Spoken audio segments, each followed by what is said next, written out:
kasance da waƙoƙin Hausa. Sunana rabilu Musa ɗan lasan.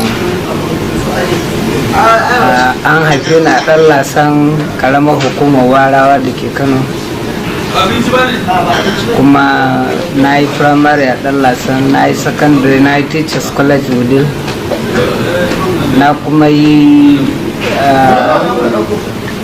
Nigerian prison service tsawon shekara 8 zuwa 9 haka.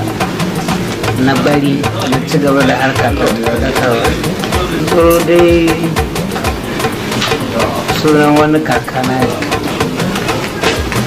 amma bai daɗe da rasuwa ba. Don da yawanci mutane sun je aiki ƙauyenmu yakan zai ce ga wanda ya fata masa suna. Sunansa Ibrahim, ana kiransa ibro.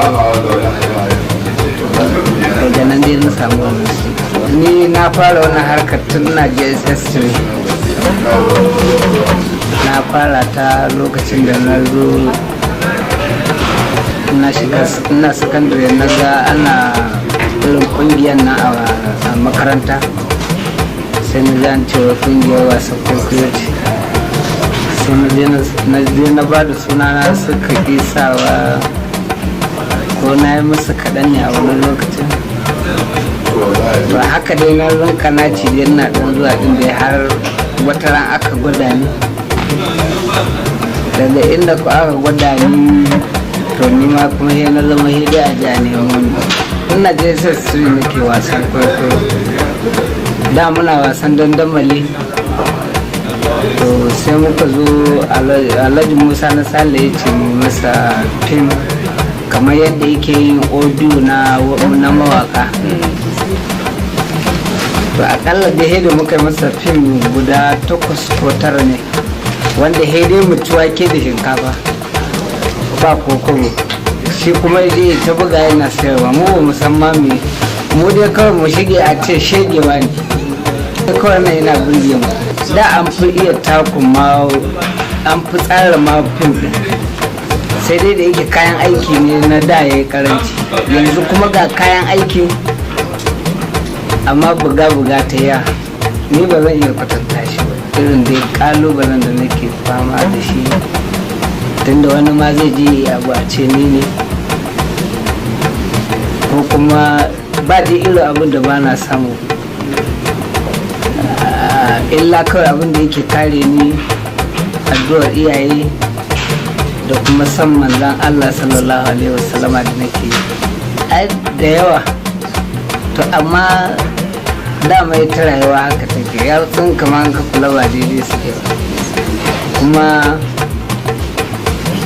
idan na ce zan faɗo shi ma yadda nake fama da gwamnati, musamman gwamnatin baya, a wannan lokacin in wani ne ma zai ce shi ya haƙura da harkar fim, domin an kai ni SSOP za kai sau 5. Ba zagin su ne ba komai ba, sana'ar ce kawai ba a so ni. A'a to ai Allah ne abu ya gina abunsa, sai ka ce da Allah wai bai yi daidai ba. To akwai wanda ya sai gyara abin da Allah ya, ko akwai wanda ya hana abin zai sai hana abin da Allah ya. To haka muke mu yan fim, don duk yadda za a yi a hana mu an ba yadda ba a yi ba. Har gida an bi mu an kakkama mu, an bi mu an, amma kamun ma ya zama alheri. Kamar kamun da aka yi rara kwanaki ta nake cewa ina ma ni aka kama. Ni fim da yake burge ni, wanda har yanzu ko a gida an dai ana so zauna in kallo, akwai wanda fim da muka yi da marigayi da'u, wanda yake shiga makara, nake cewa ba mai raba ni da shi sai mutuwa. To wannan fim ɗin har gobe na kallon shi, da kuma ibro mai dawa, shi ma wanda muka yi kolo da gurup ɗin sani da gurup ɗina. To kuma sai yan kwanan nan fim ɗin da aka yi ya daɗa shiga rayuwa ta, nake san shi, shine karangiya da andimali. Ana ta kuskure ma da dama, yawancin ma irin wannan masu mana kuskuren su suke jawo mana zagi. musamman yanzu za ga wani ba harkarsa ce ba, ko kuma a yau sai ka ga mutum ya shigo harkar fim amma kokarinsa ya zai yi taddawa ne, ya zai yi shi ma ya zama wani. wanda magana da ne ta farko sai da ne fim guda 9 a kyauta nake yin sa dai ci wake da shinkafa.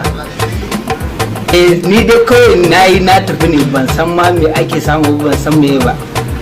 Sai wani lokaci wani mutum ɗaya daga cikin 'yan kasuwan ne in lallabo izo muka yi masa fim guda ɗaya ba mu 25,000 muka rinka muna an ba mu makudan kudu. A yanzu dai ban da yar wasa a mata irin Jamila na gudu, sannan kuma a gwani na ban da wanda nake so ga wasan shi ko kuma nake jin ana zancensa irin Alanu. Yanzu ai kusan albashi na ma daidai yake da na gwamna, domin babu abin da zai ce da Allah sai godiya. Ina samu, ni dai ba kowa ba ne, amma ni yanzu ne wani ne kuma akan wannan harkar. Tabbatar ko babban ma'aikacin gwamnati zai fito da abin da na fito, ya fito da nasa na fito da na gwamnati, ya fito da nasa fito da na to mun ba mu zo tayin ba ko zai fi ni da kaɗan. Ina da su dai kuma ina gina gidajen mai. Shawara ta ƙarshe a bi iyaye, sannan a ƙara son manzon Annabi sallallahu alaihi wasallam. Shawara ta kenan. Fata na Allah ya sa mu cika da imani, kuma Allah ya ba mu kyakkyawan ƙarshe. Wannan harkar tamu kuma duk abubuwan da ake mana na manakisa Allah ya kau da shi, Allah ya ƙara buɗa mana kan wannan harkar tamu, domin ni ba na tunanin zan bar wannan harkar sai kwana na ya ƙare. San ba aikin asha nake ba, ina samu, ina yi wa iyayena, ina yi wa 'ya'yana, ina yi wa matana, ina yi wa 'yan uwana, ina yi wa abokan arzikana, ina yi wa abokan zamana, kuma ina ci ina sha. Saboda haka bangar dalilin da mutum zai rinka hangen mu lalata muke ba, kuma mu abin da muke yi nune muke a yi kaza